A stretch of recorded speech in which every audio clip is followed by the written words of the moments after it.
Hi everyone. So I have gotten some questions on how to assign an assignment on Google Classroom after the session with Tina and I on Google Classroom last week. So I'm going to show you real quick how to do that.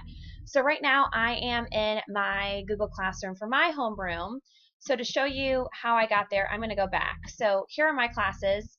You can tell I have a lot of classes from my classes last year, from this year, and then I have a class for my new teacher group that I host and other things of that nature. So for this purpose, I am just going to click my homeroom for this year. And you can see that I have a variety of things that I've already assigned that I do all the time. So I'm not going to mess around with that right now. Instead, I'm just going to show you how to create a new assignment because that's the question that people have asked a lot. You are going to click that plus sign. When you click it quick, you're going to notice that it will say reuse post, create question, create an assignment, or create an announcement. Right now, I want to create an assignment. You can do any of these though. If you want to create a question and then allow students to comment, you can have a little discussion group. If you would like to create an announcement as far as a reminder or things of that nature, you can click that. Or to reuse a post that you've reused in another class, or maybe that you used in this class but you want to reuse it again, you can do that. But for these purposes, I'm going to click create assignment with a clipboard. Okay, so now it's going to say title, instructions, and the due date. So let's say that I wanted to do an assessment. So in 6th grade Common Arts, we have done this assessment called Writing the Raptor. So I've already assigned this to my students on here, but I'm just going to do it and then delete it here after I show you guys. So Writing the Raptor part 1, and I want to create it with a title that matches the assignment, so when I'm describing it to students, they can find it easily and then I can find it easily. Here is where you want to type the instructions. So you could say, don't forget to read through the directions on this test and to answer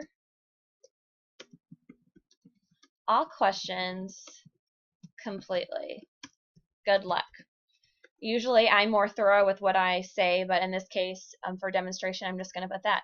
Let's say the due date was tomorrow. You can change it. You can change the date and the time. So I love this because it will automatically integrate whatever due date you have set for this into your calendar. So into your school email address calendar. So that Google Calendar will tell you when the assignments are to remind you as well. So here, I have it in Waltu's homeroom. I could click it into whatever classes I want, more than one. So let's say I wanted it to be just in this room. I'm already in that class in Google Classroom, so I'm just going to leave it clicked. If I would want it to also be assigned to my other class for this year, Loftus's, then I would click that. In this case, I don't, so I'm not going to. Notice that how I have my, let me go back here, how I have my classes labeled. I highly suggest that you label your classes very explicitly so it's easy to see. Put the school year. So I have 14-15, that was my last school year. Super helpful for me when I'm looking back at school work, and I can look at student work from previous years and find it as mentor examples, and having it this way is super quick. So I'm just going to do Waltu's homeroom. If I wanted to add a attachment from, let's say, my desktop or Microsoft Word, I would click this. I don't do anything with Microsoft Word, so I rarely use this. Sometimes I'll use PDFs and other attachments, but mostly I just use things from the Drive. This is the Drive button, so you can attach things directly from your school district Drive. Here is the YouTube video, and a link is this little symbol. So you can do as many of these as you want in any combination. In this case, I am just going to do my Google Drive here, and it's going to load, and I'm going to do the search button. You can either go through and find the folders, or I'm just going to do Writing the Raptor Part 1. Okay, so here it is.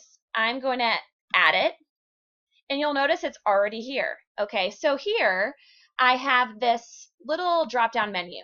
They can either view it. If they view it, they cannot edit it. Or they can edit the file or make a copy for each student. It's important to know that if you click, students can edit the file. that they will all be editing this one document. So all 25 or so of them will all be on this document editing the same one. In most cases, you probably won't use that unless you are doing, let's say, notes on something and you want them to collaborate together as a class and have each student, you could have each student be in charge of their own slide. Then you may want to do that. But in this case, it's a test, so I don't want them to edit each other's. I want to make a copy for each student.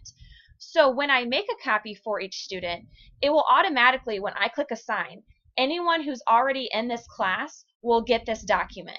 So if someone hasn't joined the class yet and is a new student, they're not going to have it yet until they join the class. And then when they join the class, they'll automatically have a copy of this. So it's super nice. All you have to do is click that one button and it's all done for you. And I could easily, let's say I want to delete this assignment. I can do that, and it saves automatically. So I'm going to click assign. As soon as I click assign, it's already in there, my Google Classroom. It's loading, and it will have a copy for each student. So let's say today was a school day, even though it's a snow day. I would, if I wanted the students to do this today, they could click this link, click right here, and then they automatically, when they get onto it, would have a document with their name titled at the top, and they can get going. So if you guys have any more questions, let me know. That is it for this round. If you have any more Google Classroom questions, you can either ask me in person or let me know if you want another Screen-O-Matic video. I'm happy to do it. All right, bye guys. Good luck.